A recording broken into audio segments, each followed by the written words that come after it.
한국의 남자로 태어났다면 누구나 다 가야 하는 군대. 그런 군대를 가는 20대의 남성은 처음으로 많은 이별을 겪게 됩니다. 사회와 단절, 여자친구와의 이별, 혹은 힘들고 지치는 기다림. 흔히 고무신을 거꾸로 신는다고 하죠. 군인 남자친구를 기다리는 20대 혈기왕성한 젊은 여성들에게 2년이라는 기간은 더 무겁고 막연한 시간일 겁니다. 오늘 이야기 주인공은 고무신을 신은 금발머리에 푸른 눈을 가진 러시아 여성입니다. 10커플 중 한 커플도 버티지 못한다는 군대. 그런 어려움 속에 그녀는 한국 남자를 2년 동안 목이 빠지라 기다렸다고 하는데요. 그렇게 기다린 제된 날, 반가움에 뛰어간 러시아 여성을 본 한국 남자는 정색하며 모른 척을 했다고 합니다. 대체 이게 무슨 일일까요? 그때의 상황, 그녀에게 직접 들어보시죠. 안녕하세요. 제 이름은 나타샤입니다. 2000년대 초, 러시아 상트페테르부르크의 차가운 겨울을 뒤로하고 한국행 비행기에 올랐습니다. 16살, 모든 것이 낯설고 두려웠지만 부모님의 단호한 결정 앞에 저는 그저 순응할 수밖에 없었어요. 아버지는 한국과의 물류 사업으로 성공하셨고 그 인연으로 신뢰할 만한 한국 가정에서 저를 받아들이기로 했다고 하셨습니다. 한국 교육도 받고 문화도 배우면 내 미래에 큰 도움이 될 거야. 아버지의 말씀은 언제나 결정사항이었고 어머니는 그저 제 가방에 러시아 초콜릿을 가득 넣어주는 것으로 이별의 아쉬움을 대신했어요.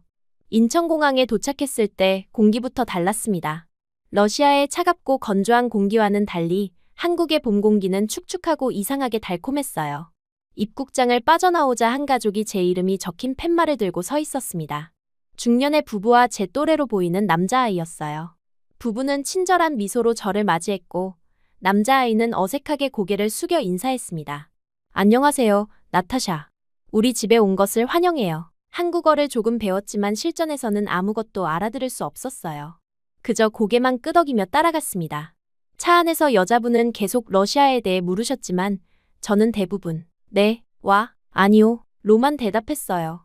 그 아이 나중에 알게 된 이름은 수호는 제게 간간히 영어로 말을 걸었습니다. 학교에서 배운 서툰 영어였지만 그 순간만큼은 영어가 이토록 반가울 줄 몰랐어요. 그들의 집은 아파트였습니다. 러시아의 넓은 저택에서 자란 저에게는 작게 느껴졌지만 묘하게 아늑했어요. 현관에 들어서자마자 신발을 벗는 문화가 낯설었고 방바닥이 따뜻한 것도 신기했습니다. 제게 배정된 방은 아담했지만 창문 너머로 보이는 도시 풍경이 마음에 들었어요. 첫날 밤, 이불 속에서 홀로 눈물을 흘렸습니다. 부모님과 러시아의 친구들이 그리웠고 이 낯선 나라에서 앞으로 어떻게 지내야 할지 두려웠어요. 아침이 되자 코를 자극하는 이상한 냄새에 눈을 떴습니다. 조심스럽게 방문을 열고 나가보니 부엌에서 아주머니가 분주히 움직이고 계셨어요.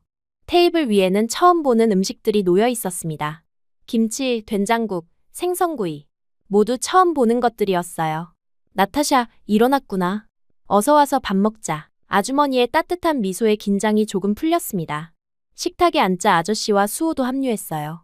그들은 제가 젓가락을 어색하게 다루는 모습을 보며 웃었지만 그 웃음에는 비웃음이 아닌 따뜻함이 담겨 있었습니다. 수호는 직접 숟가락을 건네주었고 아주머니는 계속해서 반찬을 제 그릇에 담아주셨어요. 괜찮아, 천천히 배우면 돼. 우리가 도와줄게. 학교는 더 큰 도전이었습니다. 언어의 장벽은 높았고 호기심 어린 시선들이 항상 저를 따라다녔어요. 수호는 같은 반이었고 처음 며칠은 그가 제 대변인 역할을 해주었습니다. 점심시간에는 항상 제 곁에 있어 주었고 다른 아이들에게 저를 소개해 주었어요. 저를 이상하게 대하는 친구들을 항상 수호가 막아줬어요. 그 덕분에 조금씩 학교 생활에 적응해 나갔습니다. 밤이면 아주머니가 한국어를 가르쳐 주셨어요. 처음에는 안녕하세요, 감사합니다 같은 기본적인 인사말부터 시작했습니다. 아저씨는 종종 러시아 관련 책을 보여주시며 제 고향에 대한 이야기를 들려달라고 하셨어요. 그들의 관심과 배려 덕분에 한국에서의 생활이 조금씩 편안해졌습니다. 한 달이 지나고 두 달이 지나면서 저는 조금씩 한국어를 익혀갔어요. 학교에서도 친구들이 생겼고 수호와는 더욱 가까워졌습니다. 그는 항상 제 옆에서 든든한 지원군이 되어주었어요. 함께 숙제를 하고 주말에는 근처 공원을 산책하며 서로의 문화에 대해 이야기했습니다. 그의 순수한 호기심과 친절함이 저를 편안하게 만들었어요. 가을이 깊어갈 무렵 저는 이미 그 가정의 일부가 된 것 같았습니다. 아침에 일어나 함께 식사하고 학교에 가고 돌아와서 숙제를 하는 일상이 자연스러워졌어요. 러시아에 계신 부모님과는 일주일에 한 번씩 전화로 소식을 주고받았습니다. 아버지는 항상 공부는 어떤지, 생활은 괜찮은지 물으셨고, 어머니는 건강을 챙기라는 말씀만 반복하셨어요. 그해 겨울, 첫 눈이 내리던 날이었습니다. 학교에서 돌아오는 길에 수호와 함께 눈싸움을 하며 즐거워하고 있을 때 집에 도착하자 아주머니의 표정이 심상치 않았어요. 그녀는 저를 불러 거실로 데려갔고 거기에는 아저씨가 심각한 표정으로 앉아 계셨습니다. 나타샤, 러시아에서 전화가 왔었어. 그 순간 제 심장이 멈춘 것 같았어요. 아저씨의 표정만으로도 좋은 소식이 아니란 걸 직감했습니다. 떨리는 손으로 건네받은 전화기를 귀에 대자 러시아어로 된 낯선 남자의 목소리가 들렸어요. 상트페테르부르크 경찰이라고 했습니다. 부모님이 운영하던 공장에 큰 화재가 났고 두 분 모두 그 자리에서 말을 잇지 못했어요. 그저 전화기를 붙잡고 멍하니 서 있었습니다. 부모님이 돌아가셨어요. 그 말을 내뱉는 순간 모든 것이 무너져 내렸습니다. 다리에 힘이 풀려 주저앉았고 아주머니가 재빨리 달려와 저를 안아주셨어요. 눈물이 멈추지 않았습니다.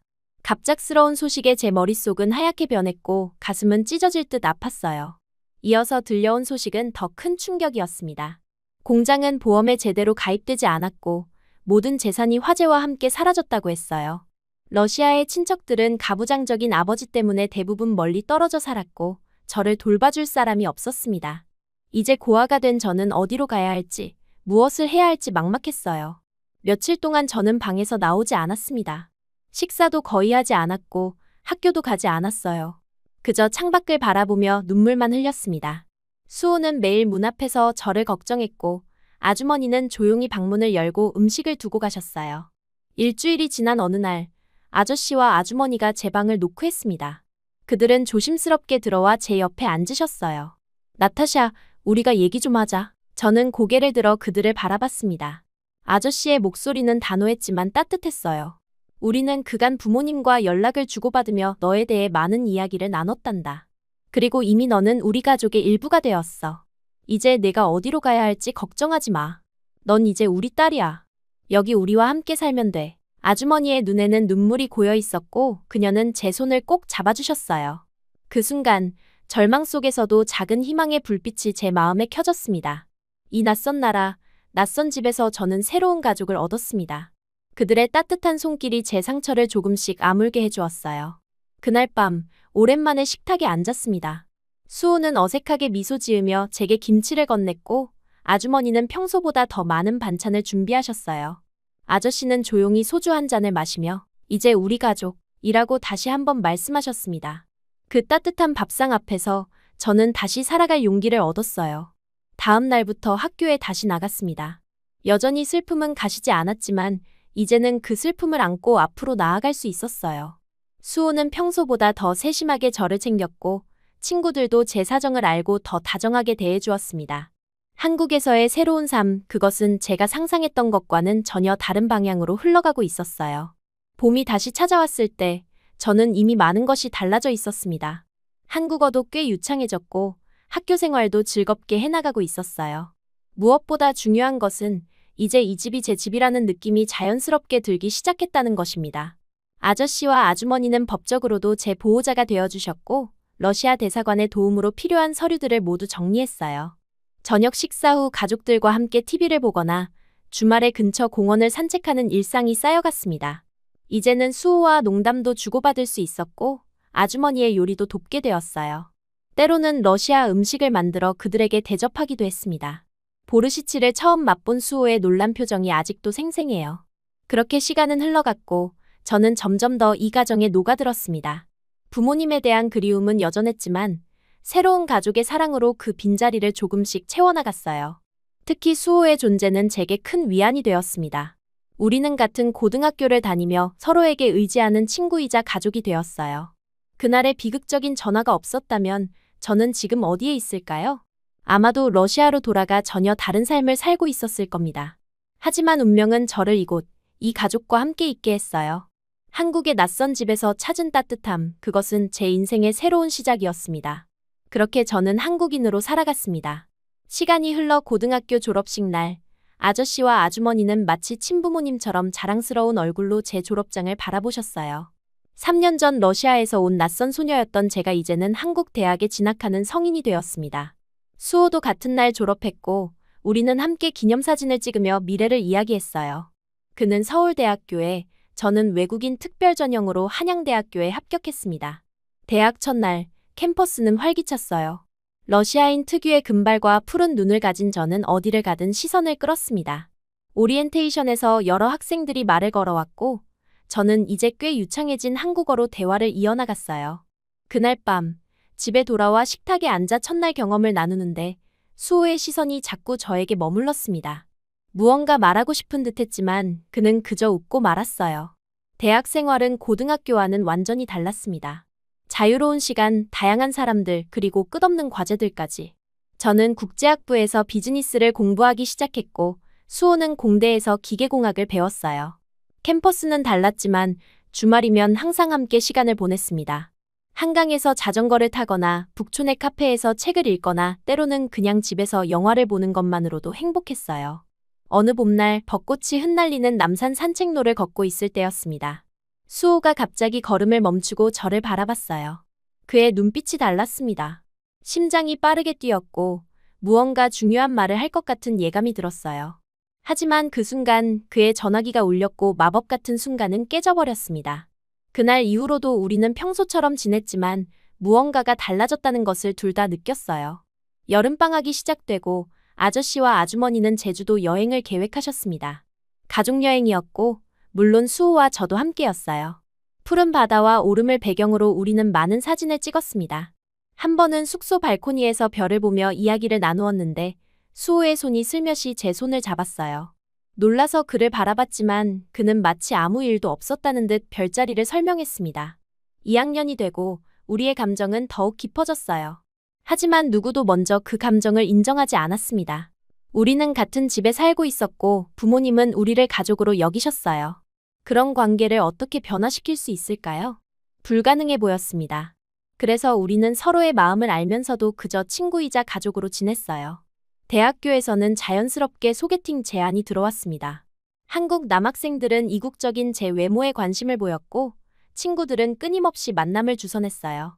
처음에는 거절했지만 너무 반복되자 몇 번은 응했습니다. 하지만 그 어떤 만남도 제 마음을 움직이지 못했어요. 데이트를 마치고 집에 돌아오면 거실에서 책을 읽고 있는 수호를 보는 순간 다른 남자들은 모두 잊혀졌습니다. 수호도 비슷한 상황이었어요. 그의 여자 선배가 자주 집에 놀러왔고 그들이 과제를 함께하는 모습을 볼 때면 가슴이 아팠습니다. 하지만 저는 그저 웃으며 간식을 준비해주는 가족의 역할만 할 수 있었어요. 그 선배가 떠난 후 자주 수호에게 투정을 부렸고 그럴 때마다 그는 웃으며 질투해? 라고 물었습니다. 당연히 부정했지만 우리 둘 다 진실을 알고 있었어요. 어느 가을날 우리 집 거실에서 단둘이 영화를 보고 있었습니다. 부모님은 친척 결혼식 참석으로 주말 내내 집을 비우셨어요. 영화 중간 수호가 갑자기 리모컨으로 화면을 멈추고 저를 바라봤습니다. 그의 눈에는 결심한 듯한 빛이 있었어요. 나타샤, 나 할 말이 있어. 심장이 두근거렸습니다. 드디어 그 말이 나올까 기대했어요. 하지만 수호의 다음 말은 예상과 달랐습니다. 다음 주에 군대에 간다. 충격이었어요. 우리는 이미 알고 있었지만 수호는 대학을 졸업한 후에 군복무를 계획했었습니다. 갑작스러운 결정에 저는 말을 잇지 못했어요. 수호는 학업에 집중하기 어려워 잠시 휴학하고 군복무를 마치고 오겠다고 했습니다. 하지만 저는 그의 눈을 보며 다른 이유가 있음을 직감했어요. 갑자기 왜? 그는 잠시 침묵하다가 조용히 대답했습니다. 그냥 좀 정리할 시간이 필요해서. 무슨 말인지 이해했어요. 그도 우리 사이에 이상한 긴장감을 느끼고 있었고 그것을 피하고 싶었던 겁니다. 가슴이 아팠지만 이해했어요. 나흘 후 수호는 짧게 깎은 머리로 집을 나섰습니다. 현관에서 그를 배웅하며 꼭 안아주고 싶었지만 그저 손을 흔들며 건강하게 다녀와 라고 말하는 것이 전부였어요. 그가 없는 집은 이상하게 텅 비어 있었습니다. 같은 공간, 같은 사람들이지만 수호의 빈자리는 너무나 컸어요. 처음 몇 주는 어색했지만 점차 대학 생활에 더 몰두하며 시간을 보냈습니다. 주말마다 그의 부모님과 함께 면회를 다녔고 훈련소에서 만난 수호는 늘 밝게 웃으며 괜찮다고 했어요. 하지만 그의 눈빛은 달랐습니다. 시간이 흐르고 수호는 자대 배치를 받았어요. 연락은 더 뜸해졌고 가끔 오는 편지에는 일상적인 이야기만 가득했습니다. 저는 학업에 열중하며 그를 기다렸어요. 대학에서는 여전히 많은 남자들이 접근했습니다. 특히 러시아어를 배우고 싶다며 다가오는 선배가 있었어요. 그는 친절했고 지적이었습니다. 카페에서 러시아어를 가르쳐주는 대신 한국어 공부를 도와준다는 제안을 받아들였어요. 몇 번의 만남 후 그 선배는 저에게 고백했습니다. 하지만 제 마음은 이미 다른 곳에 있었어요. 정중히 거절했지만 그는 포기하지 않았습니다. 계속해서 메시지를 보내고 수업이 끝난 후 기다리기도 했어요. 불편했지만 그의 열정이 조금은 감동적이기도 했습니다. 어느 날 그 선배가 학교 앞에서 기다리고 있다가 집까지 데려다 준다고 했어요. 비가 오는 날이라 그의 제안을 받아들였습니다. 집 앞에 도착해서 우산을 같이 쓰고 현관까지 걸어갔어요. 인사를 나누는 순간 그가 갑자기 저를 안으려 했고 놀라서 뒤로 물러섰습니다. 그때 제 뒤에서 누군가가 서 있는 것을 느꼈어요. 뒤를 돌아보니 수호였습니다. 군복을 입은 그의 얼굴은 굳어 있었어요. 깜짝 놀라 그의 이름을 불렀지만 그는 아무 말 없이 우리 옆을 지나쳐 집 안으로 들어갔습니다. 선배에게 급하게 인사를 하고 집으로 들어갔지만 수호는 이미 자기 방 문을 닫은 뒤였어요. 수호야, 언제 왔어? 휴가 나온 거야? 대답이 없었습니다. 문을 두드렸지만 반응이 없었어요. 그날 밤 식탁에 모였을 때 수호의 표정은 냉랭했습니다. 부모님은 갑작스러운 휴가에 기뻐하셨지만 수호는 거의 말을 하지 않았어요. 제게는 아예 시선조차 주지 않았습니다. 다음 날부터 수호의 휴가가 끝날 때까지 그는 저를 피했어요. 말을 걸어도 짧게 대답할 뿐이었고 같은 공간에 있는 것조차 불편해하는 듯 했습니다. 무슨 일이 있었는지 물어보려 했지만 그는 아무것도 아니야 라고만 했어요. 하지만 그의 눈빛은 배신감으로 가득했습니다. 수호가 다시 부대로 돌아간 후 집은 더욱 적막했어요. 아주머니는 수호의 이상한 행동에 대해 물으셨지만 저도 이유를 알 수 없었습니다. 다만 그날 선배와 있던 모습을 오해했을 가능성이 컸어요. 메시지를 보내도 수호의 답장은 단조로웠고 전화는 거의 받지 않았습니다. 시간은 그렇게 흘러갔어요. 1년이 지나고 수호의 저녁일이 다가왔습니다. 기대와 불안이 교차했어요. 2년 만에 돌아올 그가 여전히 차갑게 대할지 아니면 예전처럼 편안한 관계로 돌아갈 수 있을지 알 수 없었습니다. 저녁 당일 아저씨와 아주머니와 함께 부대 앞으로 마중을 나갔어요. 민간인 옷을 입고 나오는 수호를 보는 순간 가슴이 떨렸습니다. 그는 부모님을 꼭 안아드리고 제게는 어색한 미소를 지으며 가볍게 고개를 숙였어요. 집으로 돌아오는 차 안에서도 그는 제게 거의 말을 걸지 않았습니다. 그저 군대에서의 이야기를 부모님께 들려드릴 뿐이었어요. 집에 도착해서도 그의 태도는 변함없었습니다. 마치 모르는 사람처럼 저를 대했어요. 밤이 깊어갔고 저는 침대에 누워 생각에 잠겼습니다. 이대로는 안 되겠다는 결심이 들었어요. 무슨 일이 있었는지, 왜 그렇게 변했는지 정면으로 물어볼 필요가 있었습니다. 내일 꼭 이야기해야겠다고 다짐하며 잠이 들었어요. 수호가 돌아온 다음 날, 아침 식사 자리는 어색함으로 가득했습니다.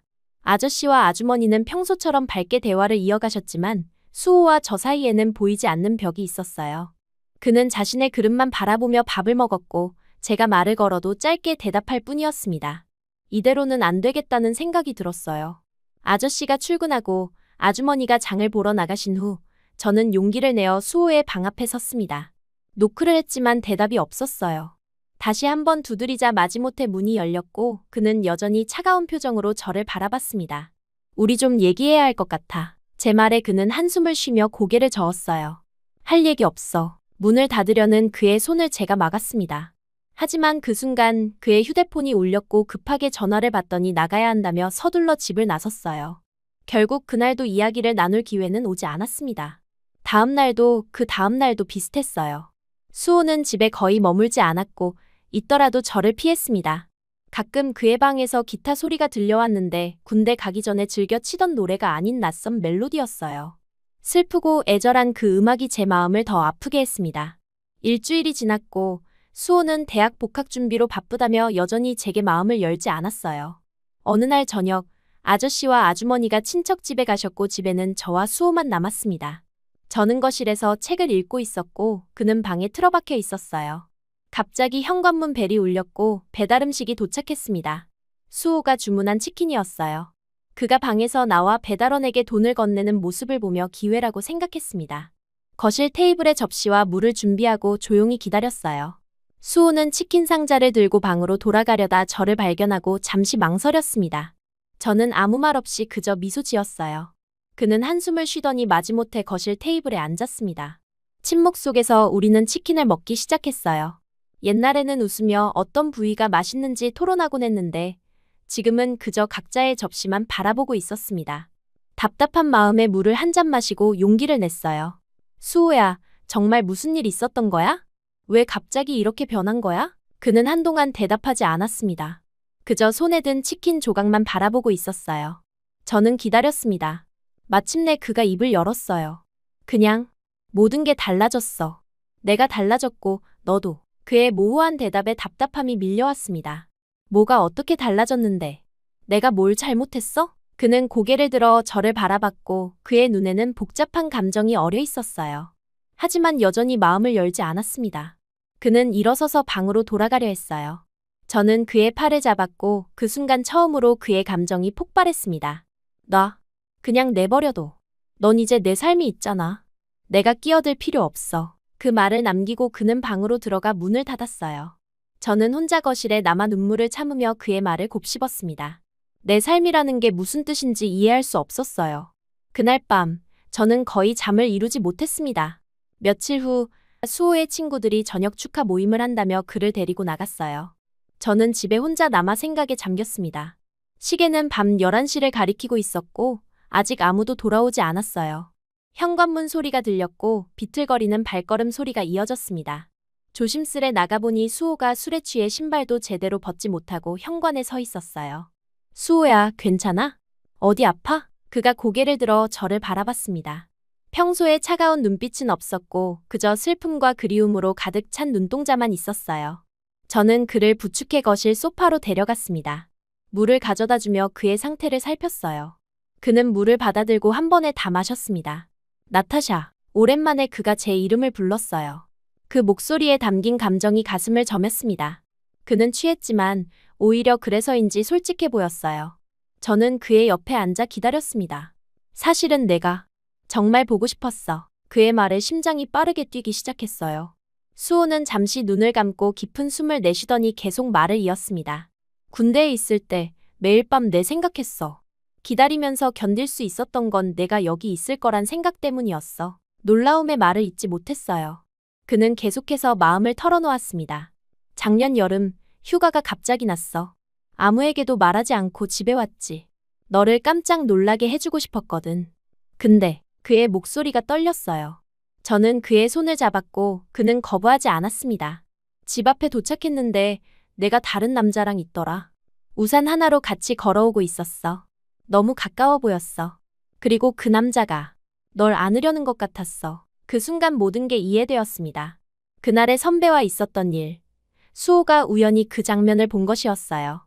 하지만 그는 오해하고 있었습니다. 그때 깨달았어. 난 이제 막 제대한 군인일 뿐이고 너는 예쁘고 똑똑하고 더 좋은 사람 만날 자격 있어. 그 남자처럼 능력 있고 널 행복하게 해줄 수 있는 사람. 수호의 눈에서 눈물이 흘러내렸어요. 취기 때문인지 감정 때문인지 알 수 없었지만 그의 진심이 느껴졌습니다. 저는 더 이상 참을 수 없었어요. 그의 손을 꼭 잡고 제 진심을 말했습니다. 그건 오해야. 그 선배는 그냥 러시아어를 배우고 싶다며 다가온 사람이었어. 그날도 비가 와서 집까지 데려다 준다길래 그냥 왔을 뿐이야. 내가 거절했는데도 갑자기 그런 행동을 한 거고. 수호의 눈이 커졌어요. 그는 내 말을 믿지 못하는 듯 했습니다. 솔직히 말할게.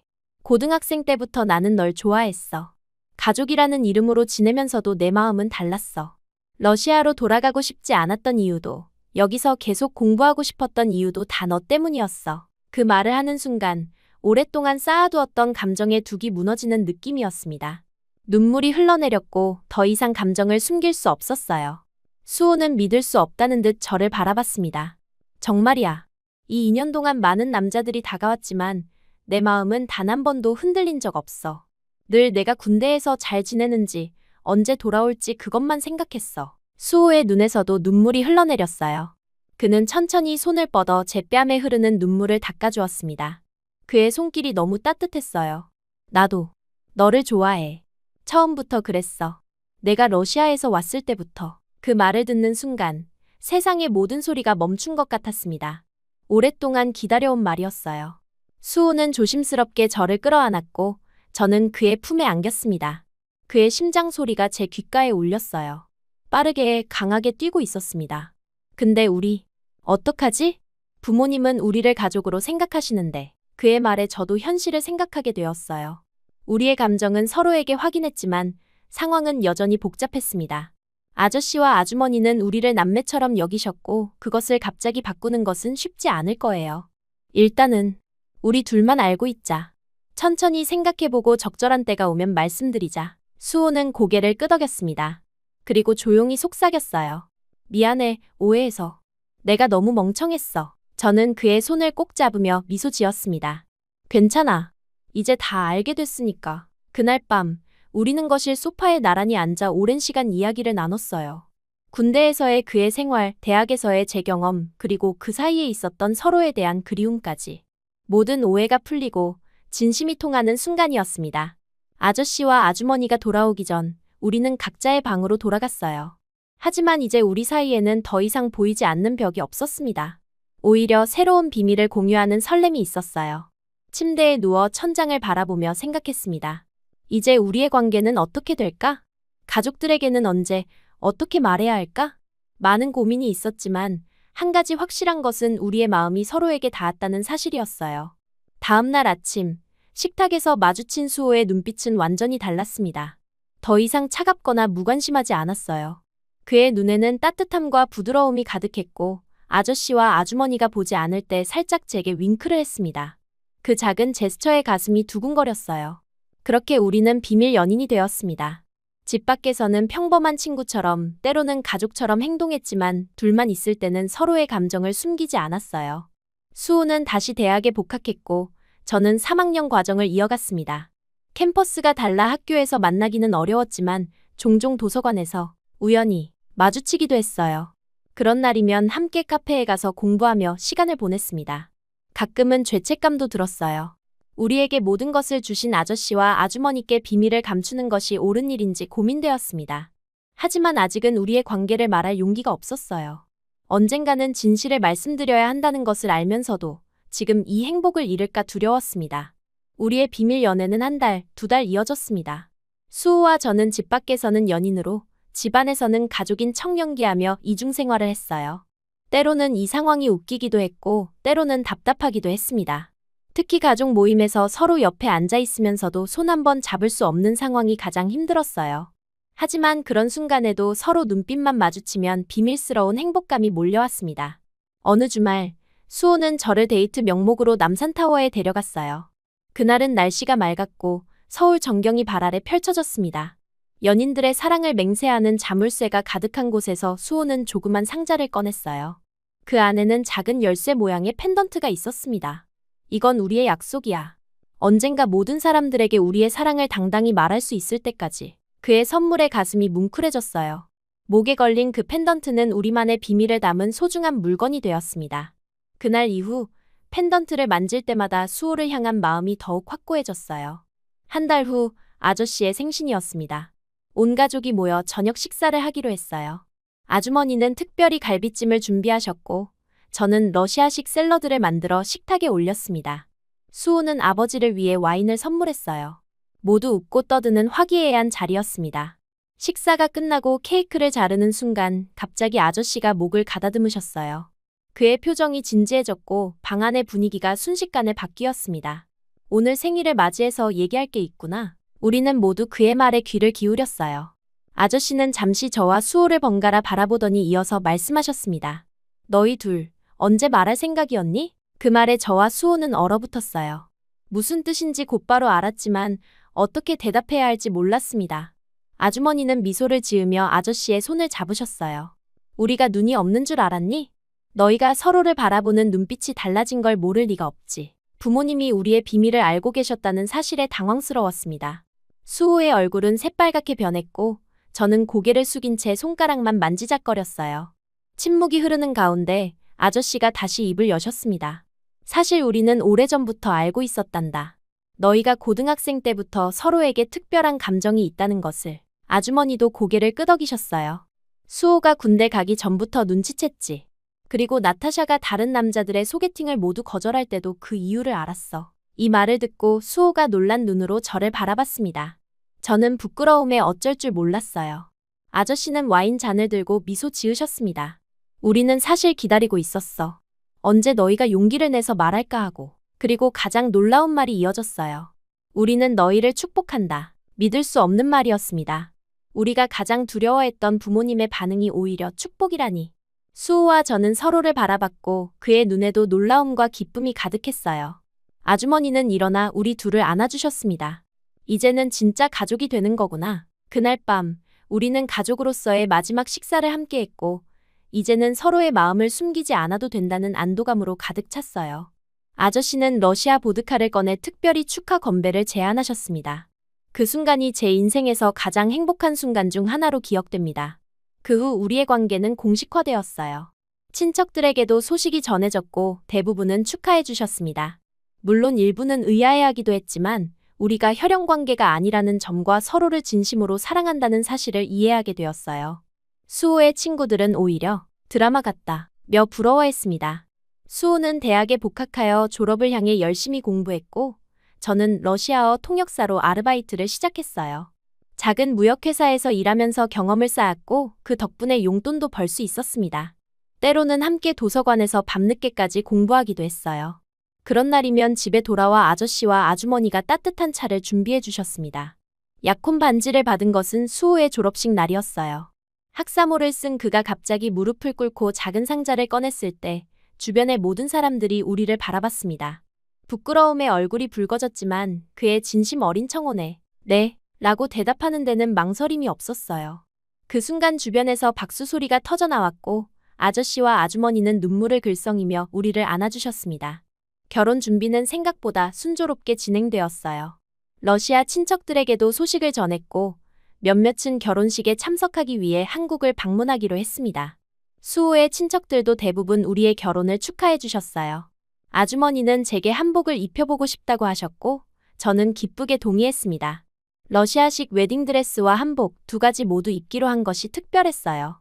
결혼식 날 저는 생각지도 못한 선물을 받았습니다. 러시아에서 제 이모가 오셨고 부모님의 사진과 함께 작은 가족 유물을 가져오셨어요. 어머니의 진주 귀걸이였습니다. 그것을 착용하며 마치 부모님이 이 자리에 함께하는 것 같은 느낌이 들었어요. 이모는 제 손을 꼭 잡으며 부모님이 지금의 저를 보면 매우 자랑스러워하실 거라고 말씀하셨습니다. 식장에는 많은 사람들이 모였어요. 수호의 대학 친구들, 저의 러시아 친구들 그리고 우리 가족들까지. 두 나라의 문화가 어우러진 특별한 결혼식이었습니다. 수호는 턱시도를 입고 긴장한 모습이었지만 제가 웨딩드레스를 입고 입장했을 때 그의 눈에서 눈물이 맺히는 것을 볼 수 있었어요. 그 순간 이 모든 여정이 이날을 위한 것이었다는 생각이 들었습니다. 결혼 후 우리는 작은 아파트를 임대해 신혼생활을 시작했어요. 수호는 대기업에 지원했지만 여러 번 고배를 마셨고 결국 중견기업에 취업했습니다. 처음에는 작은 월급으로 시작했지만 그는 항상 최선을 다했어요. 저는 계속해서 통역 일을 하며 수입의 보탬이 되었습니다. 비록 풍요롭지는 않았지만 우리만의 보금자리에서의 생활은 행복 그 자체였어요. 시간이 흘러 수호는 승진하여 대리가 되었고 저는 임신 소식을 알게 되었습니다. 첫 아이를 가졌다는 사실에 우리는 너무나 기뻤어요. 부모님도 첫 손주의 소식에 기뻐하셨고 자주 찾아오셔서 음식을 해주시고 살림을 도와주셨습니다. 임신 중에는 한국과 러시아의 전통이 섞인 재미있는 경험들이 많았어요. 러시아에서는 임산부가 짠 음식을 먹으면 아이가 미남미녀가 된다는 속설이 있는데 한국에서는 오히려 짠 음식을 피하라고 해서 웃음을 자아냈습니다. 아들이 태어났을 때 그 작은 생명체를 품에 안은 순간의 감동은 말로 표현할 수 없었어요. 수호는 눈물을 흘리며 아이의 작은 손가락을 만졌고 그 순간 우리는 진정한 가족이 되었다는 것을 실감했습니다. 아이의 이름은 민호로 지었고 러시아식 중간 이름으로 제 아버지의 이름을 넣었어요. 두 문화가 공존하는 우리 가정의 첫 결실이었습니다. 민호가 3살이 되었을 때 저는 다시 둘째를 가졌다는 사실을 알게 되었어요. 이번에는 딸이었습니다. 아이가 태어나기 전 수호는 승진 소식을 들고 왔어요. 과장으로 승진하게 되었고 급여도 오르게 되었습니다. 우리의 생활은 점점 안정되어 갔고 작은 아파트에서 더 넓은 집으로 이사할 계획도 세웠어요. 오늘도 아침에 일어나 창밖을 바라보며 생각합니다. 16살의 낯선 나라로 와서 이렇게 행복한 가정을 이루게 될 줄 누가 알았을까요? 때로는 부모님이 그리워 가슴이 아프기도 하지만 이제는 내 자신의 가족이 있어요. 수호와 민호, 그리고 곧 태어날 우리 딸까지. 러시아에서 상처받은 소녀였던 제가 한국에서 이런 따뜻한 사랑을 찾을 줄은 몰랐습니다. 부엌에서 민호가 뛰어다니는 소리가 들리고 수호는 출근 준비를 하며 바쁘게 움직입니다. 이런 평범한 일상이 제게는 가장 소중한 선물이에요. 매일 아침 수호를 배웅할 때면 감사함을 느낍니다. 아저씨와 아주머니, 그리고 제 남편 수호에게. 이들이 아니었다면 지금의 저는 없었을 거예요. 돌아보면 모든 과정이 필요했던 것 같습니다.